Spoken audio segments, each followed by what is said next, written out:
Olá, pessoal. Bom dia, boa tarde, boa noite. Não sei em que momento você está assistindo aí esse podcast. Dando início aí a um projeto que eu já tenho pensado nele há bastante tempo, que é trazer informação de qualidade, baseado em ciência, para as pessoas que me seguem, meus pacientes.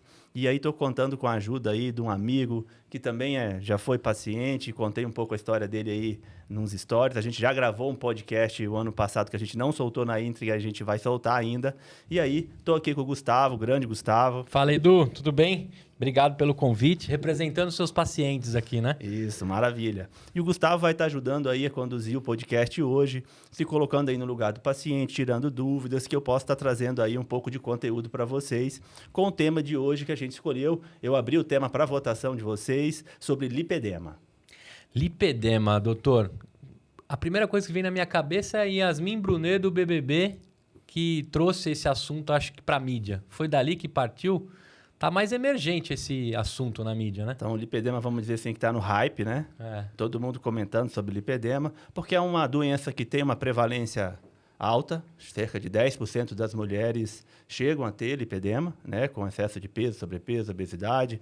É uma doença que ela, às vezes, está atrelada também a algumas comorbidades, como a própria obesidade, mas o paciente pode não ter obesidade e ter lipedema, que é uma doença aí que a gente sabe que a etiologia dela, ou seja, a causa é um pouco desconhecida, mas a gente sabe que ela está relacionada com alguns fatores importantes aí relacionados à mulher. É sempre com a mulher. Eu, por exemplo, aqui tenho, como do sexo masculino, devo me preocupar com lipedema ou não? Ela é uma doença mais caracteristicamente da mulher, exatamente porque uma das causas é a relação com o estrogênio, que é um hormônio que o homem também produz, mas que é produzido de forma muito maior pela mulher, né? E onde ocorre aí uma alteração nos receptores de estrogênios na célula adiposa, que a gente chama de adipócito, que é uma das causas, né? A gente sabe que o lipedema ele tem aí predisposições genéticas, né? Então é importante o paciente que acredita que possa ter essa doença que é o lipedema, ele olhar se tem outros membros da família que têm esse acúmulo desproporcional de gordura pelo corpo. A gente vai falar um pouco mais sobre isso na frente. Mas também o estrogênio ele tem uma direta relação com a doença lipedema por essa alteração que tem nos receptores de estrogênio nas células adiposas da mulher, né? Então, a gente vai ter aí 3 fases na vida da mulher, onde a gente vai aparecer ou desenvolver mais esse lipedema, que é quando a mulher aí chega na puberdade, quando ela tem a gestação, pós-gestacional, né? E também no período da menopausa. Agora, doutor, tem alguns casos extremos. Um pouquinho antes de vir aqui conversar contigo, eu dei uma olhada na internet. Tem uns casos bem extremos, assim, da perna gigante, assim, né? Um membro, né? Um membro muito avantajado e o outro não. E o da Yasmin, por exemplo, era algo assim bem... muito mais leve perto do que tem os extremos que eu vi na internet. Como é que chega naquela fase, daquelas fotos que eu acabei conhecendo e o que deixa tão na hype o assunto e a mulherada com medo, assim? Tá. Só você trouxe uma questão aí que eu vou tentar dar uma esclarecida. Tá. Normalmente, o diagnóstico do lipedema é o que a gente chama de um diagnóstico clínico. Tá. Ou seja, é uma avaliação que é feita, né, um exame específico que a gente vai fazer que vai fechar o diagnóstico. E dentro dessa avaliação clínica, a gente tem que diferenciar o lipedema de outras doenças que também podem acometer, por exemplo, os membros inferiores. Então, você comentou de uma perna um pouco maior que a outra. Na verdade, no lipedema, essa alteração vai ser simétrica. Ou seja, as 2 pernas vão estar com a sua forma alterada. Simétrico, né? Porque tem outras doenças que vai acometer um membro só. Entendi. Tipo, linfedema, por exemplo, pode acontecer de acometer só um membro. É uma forma até de a gente diferenciar algumas doenças, né? Porque a internet juntou os dois, né? Porque, inclusive, o lipedema, ele tem doenças associadas a ela. Entendi. Entre elas, o linfedema. Saquei. Então, a pessoa pode ter lipedema e ter associado o linfedema e também ter associado a obesidade. Mas uma coisa não exclui a outra. Entendi. O paciente pode não ser portador de obesidade e ter linfedema, né? Tá. Agora, como é que, para a mulher, não confundir o linfedema com a celulite em si ali, a perna bem, né, com as cavidades da celulite? Bom, eu acho que nós temos 3, para vocês que estão em casa escutando a gente, vou fazer, na verdade, 4 perguntas que são fundamentais para a mulher fazer para si mesmo antes de procurar um especialista, né? Que seria, primeiro, há um acúmulo desproporcional de gordura, seja nas pernas, quadris, glúteo, também pode acometer os braços, né? A gente tem diferentes tipos aí de localização do lipedema, aonde quando ela perde peso, por exemplo, ela perde peso no tronco, mas esses locais a gordura se mantém, isso é um ponto. Um outro ponto importante de se avaliar, que aí, até depois quando a gente for explicar um pouco mais a fundo sobre o lipedema, acontece de uma forma mais fácil de aparecerem hematomas, aquelas regiões roxas, como se tivesse tido um trauma, sem ter tido trauma nessas regiões de acúmulo de gordura? É uma outra pergunta relevante. Nesses locais, quando ela palpa, quando ela aperta esses locais que tem um acúmulo de gordura maior, nessas regiões da perna, ou quadril, ou na região do braço, ela sente dor? E a última pergunta existem outros membros da família dela, mães, tias, irmãs, com esse padrão de acúmulo de gordura maior em perna ou braço, onde o tronco é um pouco poupado desse excesso de gordura? Se ela tiver uma resposta positiva para essas perguntas, valeria a pena aí ela procurar um especialista, seja um médico nutrólogo, como que é o meu caso, um cirurgião vascular, também cirurgião plástico faz parte do tratamento, fisioterapeuta. E quando a gente for falar em tratamento lá na frente, a gente vai falar da importância dessa abordagem interdisciplinar, né? Você comentou aí o nutrólogo, o vascular e o cirurgião. Necessariamente eu posso estar com o meu shape em dia, com a saúde bonitona, eu posso ter isso ou está totalmente associado à minha alimentação, à minha vascularização? Pode aparecer numa moça super esbelta, está no CrossFit agora, por exemplo? Pode. Inclusive, vamos pensar num padrão de beleza assim, ocidental. Uhum. A gente vai ter um padrão de beleza com a cintura mais fina, com um pouco de aumento de proporção de glúteo, de perna, né? Então, uma mulher jovem no estágio de lipedema inicial, ela pode ter a cintura fina, um quadril um pouco mais avantajado, né? As pernas também, e esteticamente, dentro dos padrões, ela está satisfeita e ela ter a doença lipedema, aquilo ser a doença lipedema, né? Só que, como eu expliquei anteriormente, como ela é uma doença crônica, com fatores genéticos, inflamatórios, com essas alterações, de acordo com essas alterações hormonais do estrogênio, então isso vai piorando, essa gordura, então, vai ficando mais inflamatória, vai evoluindo para quadros de fibrose, então o aspecto vai piorando, né? Esse aspecto mais que a gente lembra da celulite, que é um pouco craquelado, quando pega, às vezes tem uma sensação como se fosse bolinhas de ervilha dentro, dolorosa, e aí vai, então, piorando e ficando mais visível esse lipedema. Uma outra forma também que a gente vê bastante, por exemplo, de pacientes que às vezes não sabiam ser portadores de lipedema, pacientes com obesidade mais importante, que aí é um acúmulo global grande de gordura, e aí quando fazem, por exemplo, cirurgia bariátrica, ou hoje com tratamentos mais eficazes que a gente tem para perda de peso, farmacoterapia anti-obesidade aí com a entrega maior de perda de peso, você vê aquela perda de gordura total. E aí aqueles locais que têm um lipedema, como é mais difícil por causa desse próprio quadro inflamatório de fibrose, de problema vascular que tem naquela região, o lipedema então fica ali mais visível com as suas características. Mas tem cura ou não? Tem tratamento. Tem tratamento. Que tem várias fases de tratamento. A gente tem tratamento conservador. Quando a gente fala de tratamento conservador, que é exatamente onde o médico nutrólogo vai ajudar, é importante esclarecer os pacientes que vão no consultório. Então, você que tem lipedema, que faz acompanhamento médico com um especialista, que está tratando o seu lipedema, é importante você entender que o tratamento conservador do lipedema, ele visa, não é melhorar necessariamente a estética, apesar que é isso que o paciente está indo buscar, a melhora estética daquele acúmulo de gordura, né, com aquela característica de celulite, que incomoda bastante as mulheres, mas o tratamento conservador vira melhorar os sintomas. Então, veja, sensação de fadiga, dor, essa inflamação crônica, esses hematomas, esse inchaço, né? Então, a gente vai tentar melhorar esse quadro. E o tratamento definitivo seria aí, depois que o paciente também, se ele tiver um excesso de peso, sobrepeso, obesidade, perder peso. E aí a gente tem tratamento cirúrgico para retirar e melhorar essas regiões de gorduras que já estão fibrosadas. Aí é como se fosse retirar aquela gordura. O que cientificamente está acontecendo com aquela gordura ali? Então, assim, a gente tem diferentes tipos de células adiposas, né? E através de estudos a gente viu que especificamente do lipedema, essa célula adiposa, ela é diferente.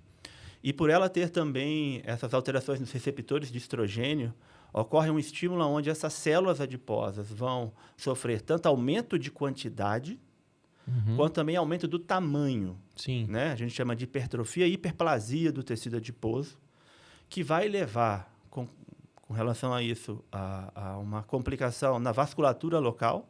Né? Então, é uma doença do tecido conjuntivo frouxo, que vai comprometer a microvasculatura. Isso vai levar a um quadro de hipóxia, ou seja, diminuição da chegada de oxigênio naquele local. Por isso né? dá dor ali. Exatamente. Aí vai gerar uma inflamação que a gente chama neurogênica, que vai ser a causa da dor. E é um processo todo inflamatório. Então, você imagina, você tem todo um processo inflamatório e a gente sabe hoje que a inflamação é um problema que pode ocasionar aí outras doenças para o paciente. Então, dentro do tratamento conservador, uma das abordagens que a gente vai ter é esse combate aí a essa inflamação, a esse processo antioxidante que a gente pode estar usando para diminuir essa oxidação que está ocorrendo naquele local inflamado. Tem casos mais agudos que chega a não seria necrosar, né? Mas da pele perder todo o oxigênio e... Não, o que acontece é que isso vai cada vez agravando mais. Então, a gente vai perdendo uma grande parte da qualidade de vida do paciente, chegando a afetar a sua mobilidade. Então, realmente, ela começa a ter uma perda de funcionalidade, né, de mobilidade. E lá no começo, você também comentou sobre, às vezes, acompanho aí já bastantes pacientes com quadro de lipedema, trato bastante pacientes com lipedema.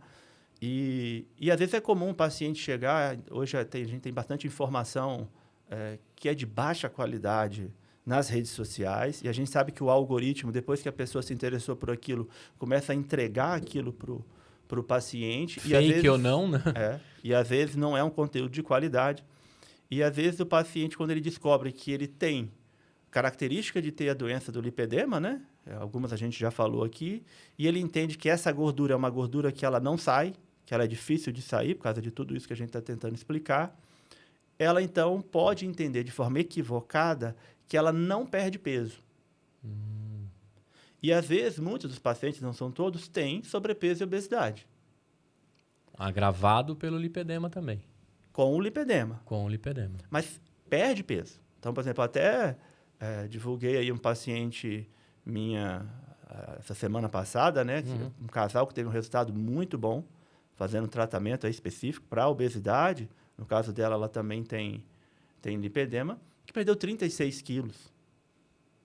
O lipedema está um pouco mais aparente, né?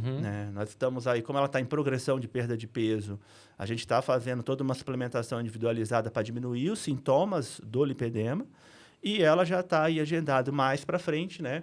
Um cirurgião plástico especialista, para poder fazer uma cirurgia plástica e tentar melhorar ainda mais esse quadro do lipedema. O dela é em qual membro?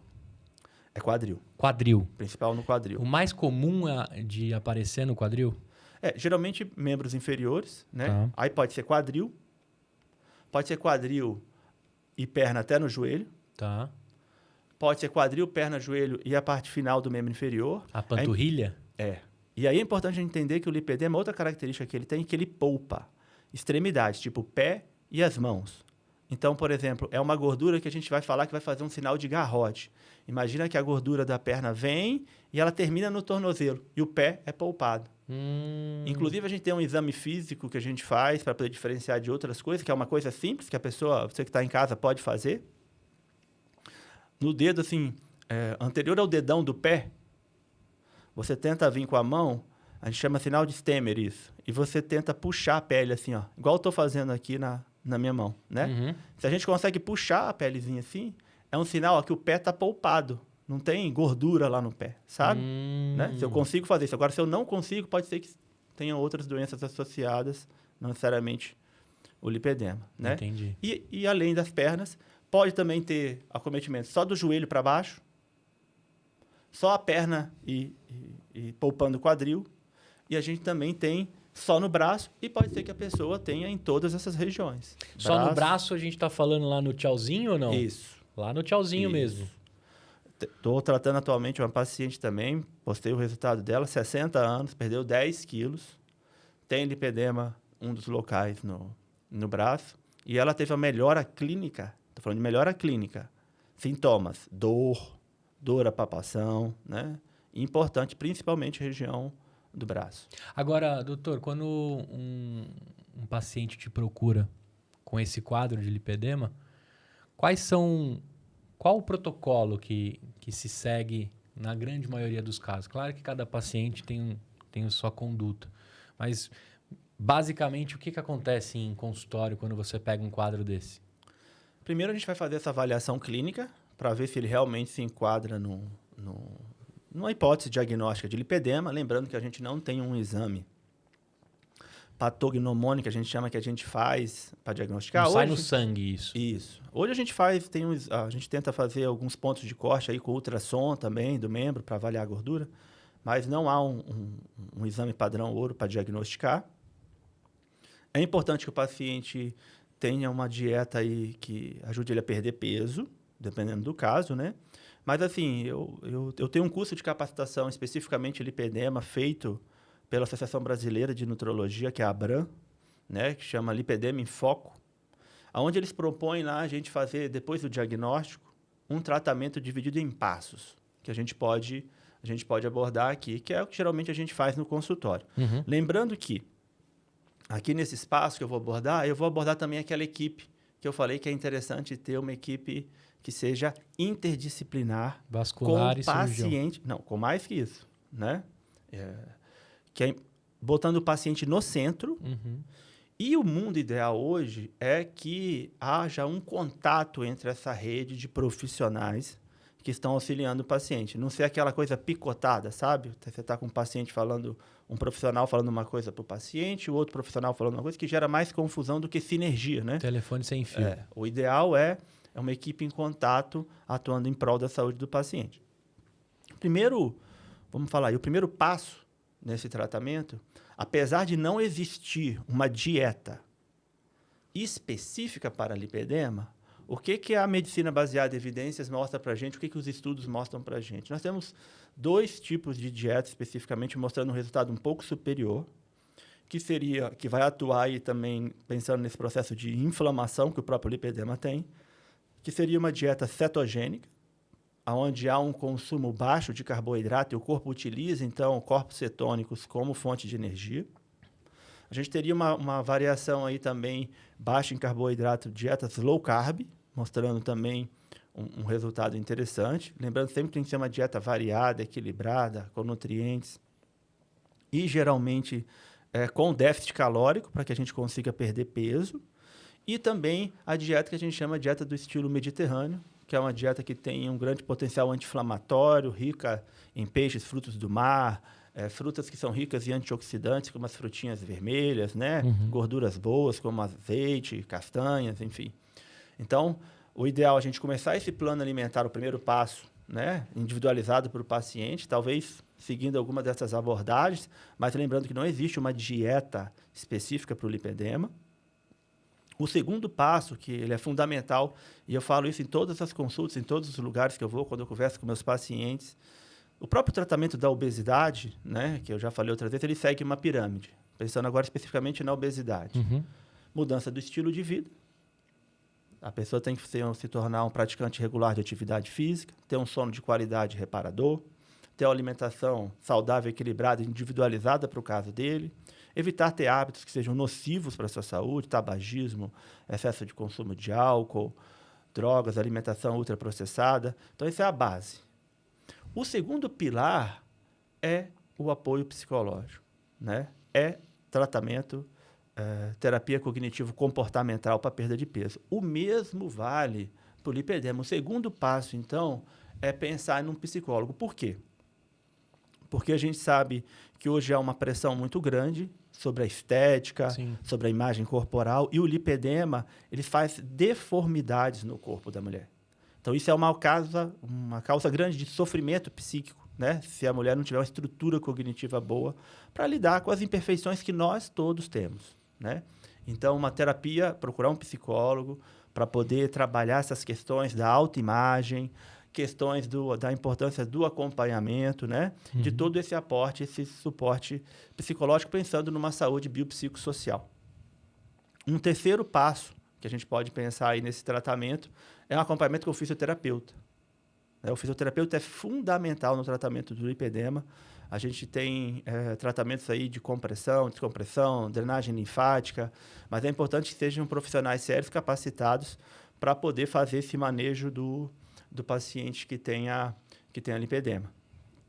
Depois disso que a gente está conversando aqui, a gente vai pensar em atacar as causas do lipedema.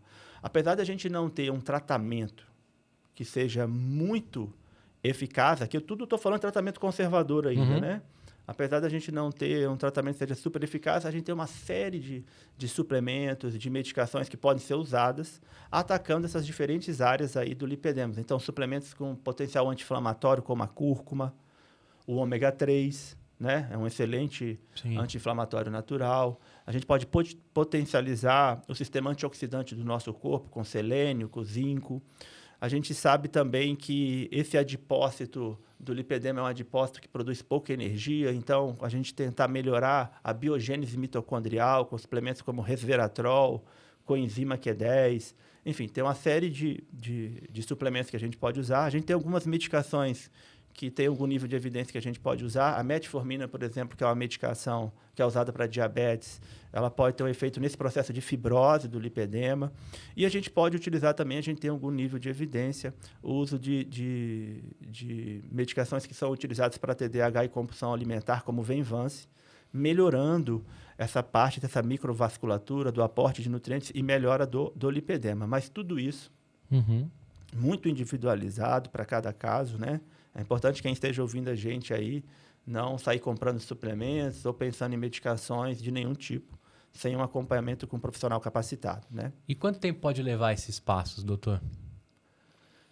Então, geralmente a gente vai fazendo uma coisa de cada vez, né? Até para o paciente não sair com aquele monte de informação, a gente vai passo a passo. Uma parte que eu não comentei que é muito importante é o intestino, né? A gente sabe que cada vez mais nós estamos entendendo a importância do intestino, da microbiota intestinal para a nossa saúde. Se a gente está falando de uma doença inflamatória sistêmica, é importante a gente ter uma flora intestinal. Então, se o paciente tiver queixas que indiquem que ele tem uma alteração da flora intestinal, uma distensão abdominal frequente, eructação, dor abdominal, constipação intestinal, diarreias, enfim, acho que a gente vai pensar que há uma alteração do trânsito intestinal, nós vamos, então, fazer uma modulação intestinal em algum momento para esse paciente, pensando em retirar alimentos que possam piorar o intestino, se o paciente tem uma intolerância à lactose, se ele pode ter uma sensibilidade ao glúten ou uma doença celíaca, retirar aquilo que faz mal para o paciente, pensar em melhorar a barreira, né, intestinal. Então, o intestino, a gente tem ali os enterócitos, que são as células intestinais, que se não tiver com saúde, coisas que não deveriam passar para a corrente sanguínea podem passar, aumentando essa resposta inflamatória de um corpo que já está inflamado. Então, a gente tem suplementos como a glutamina, que em doses adequadas podem melhorar esse epitélio intestinal, e também bactérias benéficas para o nosso intestino, que são os probióticos, né? Que são bactérias que vão melhorar a saúde do hospedeiro, e também pré-bióticos, que são fibras que vão fazer com que essa flora continue saudável. Lembrando, não adianta a gente retirar alimentos inflamatórios, botar glutamina, botar probiótico e manter uma alimentação inadequada, porque no final das contas, a nossa flora vai ser compatível com a nossa alimentação. É aquilo que a gente está ingerindo que vai determinar a saúde da nossa flora intestinal. Entendi. Então, é um tratamento de médio a longo prazo. Pro resto da vida, né? Pro resto da vida. Isso. E aí, lá na ponta, a cirurgia. O processo cirúrgico. Se for a escolha do paciente. Que também pode voltar caso ele descompense todos esses passos e volte às origens que agravaram aquilo, né? Pode voltar em outro membro, pode até aparecer. Assim que você termina uma cirurgia, pode aparecer em outro membro, por exemplo. Principalmente se ela não passou por todas essas fases que são as piores. Sim. Aqueles 3 ciclos: puberdade, gestação e menopausa. Entendi. Todos esses 3 são momentos que podem correr piora do lipedema. E lembrando que a cirurgia também não é uma coisa que vai resolver completamente.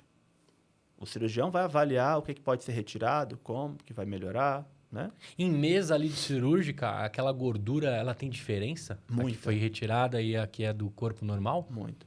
Se os pacientes botarem na internet aí a aparência da gordura normal e a gordura do lipedema, eles vão se assustar. Porque a gordura normal tem aquela consistência homogênea, amarelada, né? Uhum. A gordura do lipedema, imagina, é uma gordura fibrosada.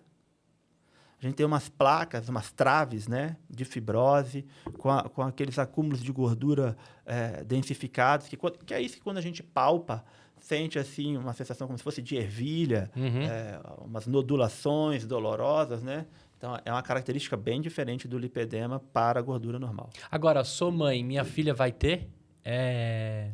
Passa de mãe para filho?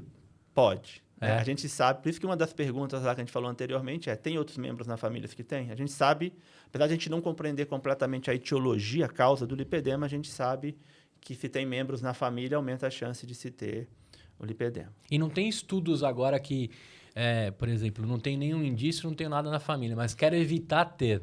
Não adianta eu começar alguma coisa agora, porque não... Adianta. Adianta? Lógico. Porque, veja, se o tratamento envolve uma série de passos que envolve um estilo de vida saudável. Sim.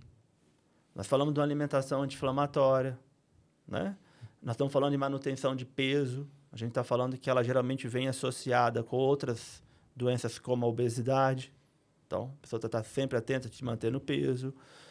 Prática regular de atividade física. Mas a gente sabe que também, dependendo do nível do lipedema e de fibrose, a paciente já não pode fazer tanta atividade física que tenha muito impacto, né, por causa da dor, da disfuncionalidade. Então, Sim. tem que ser um profissional, educador físico. A gente já conversou de psicólogo, médico nutrólogo, vascular, cirurgião plástico. Tanto vascular quanto cirurgião plástico podem, se eles forem capacitados, fazer o processo cirúrgico e o acompanhamento do tratamento. Lembrando que ela é uma doença vascular também, né? Educador físico. Então, realmente, uma equipe. Sim. Fisioterapeuta, né? Agora, você falou que 10% das mulheres podem ter lipedema. Caramba. E precisou aparecer alguma coisa na mídia pra galera ficar de olho nisso, né? Isso. Tá muito comum no seu consultório também chegar mulheres? Muito. Homens, você tem algum já ou não? Não. Mas mulheres com regularidade têm chegado ao seu consultório? E todas acham que tem lipedema hoje, né? Por causa dessa... É o problema das redes sociais, né? Então, você tem esses booms, né? É boom de TDAH, é boom de autismo no adulto, agora é boom de lipedema, né? Porque você fica vendo aquelas informações, geralmente são informações rasas, você se identifica, aquilo continua entregando, você não tem uma capacidade técnica para realmente avaliar se você tem ou não, né? Perfeito. E, às vezes, a paciente acha que tem lipedema e você perde peso e, na verdade, o paciente não era lipedema, né? Era uma celulite, por exemplo, né? Era um acúmulo de gordura natural do corpo, né? Perfeito. Agora, doutor, eu fiquei curioso de saber o que mais que vai rolar aqui nesse podcast. Você vai trazer as dúvidas mais comuns que estão lá no consultório contigo? O que vai rolar aqui? Você, como meu amigo, me convidou, eu tô aqui. Eu peguei na sua mão e vou junto. Mas o que você vai trazer do dia a dia aqui como doutor e ciência? Bom, eu gostaria de trazer exatamente isso, as dúvidas principais dos meus pacientes. Aquilo que eu sei também que, às vezes, até dentro do consultório, apesar de eu ter uma consulta que dura em torno aí de 1 hora, né, com meus pacientes, para realmente tentar compreender o paciente como um todo, às vezes eu não consigo esclarecer o paciente na profundidade que eu gostaria, porque são diferentes coisas que vão ser abordadas, explicar tratamento, explicar exames, né? E aqui é uma forma também de eu estar trazendo mais conteúdo para os meus pacientes, mas também aproveitando, eu acho que, pensando na minha vida em particular, eu acredito que a pandemia, para mim, foi um divisor de águas, onde eu vi circular na rede social muito desinformação. E desde aquele momento eu tive para mim que eu deveria participar do movimento contrário a esse, tentando trazer informação de qualidade. E hoje eu estou materializando aqui um desejo, uma vontade de trazer uma assistência de qualidade. Sim. E a gente combate a desinformação com ciência. Muito bem. Com ciência de qualidade, com ética, né? E esse é o meu objetivo. Agradecer você pelo convite aqui de participar, né? Da gente trocar esse papo. Super fácil conversar com você, né? Onde que a galera te encontra? Passa todos os dados aí. A galera da edição já coloca, chamando. Show. Isso. Bom, para quem está querendo aí me encontrar, hoje eu trabalho em São Paulo, aqui no Itaim Bibi, na clínica da doutora Carolina Passamani, que é minha irmã. Trabalha aí com a parte de cirurgia facial plástica, né? Vai vir aqui também? Vamos marcar um dia para ela vir aqui bater um papo. Atendo em Vitória, no Espírito Santo. Eu sou de Vitória, no Espírito Santo, né? Então, tenho lá meu consultório, minha clínica. Minha esposa, ela também é da nutrologia, a gente trabalha junto, né? O time R lá no Espírito Santo. Se você é de Vitória, no Espírito Santo, vem fazer parte do time R lá. E eu atendo também em Colatina.